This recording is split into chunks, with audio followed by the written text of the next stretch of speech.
Sa mga Kojitarians, good morning nga pala dyan sa inyo lahat mga Kojitarians. Ngayon ipapakita ko sa inyo ang mga sinahod ko sa Facebook at sa TikTok and sa YouTube mga Kojitarians. So nakikita nyo yan. So bibilangin natin mga Kojitarians. Let's go! Yan. So ito yung mga kinita ko sa Facebook all of the years.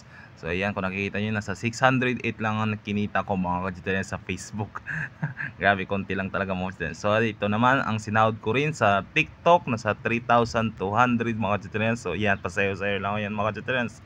Pero may kinikita na ako, pero konti lang naman, nakakatuloy na sa sarili rin. So ito yun, gabi, ilang taon ako nag-YouTube, so ito lang kinita ko mga Kojitarians. Nasa 175 lang pesos ang kinita ko sa YouTube. Lahat ng mga videos ko mga Kojitarians copyrighted, kaya konti lang sinahod ko mga Kojitarians sa YouTube. So ito lahat mga Kojitarians, ang mga sinahod ko sa Facebook, TikTok and sa YouTube mga Kojitarians. Nasa 3.8 mahigit ito mga Kojitarians. Kaya tuloy-tuloy na tayo gumawa ng mga videos hanggang dito na mga Kojitarians. Bye!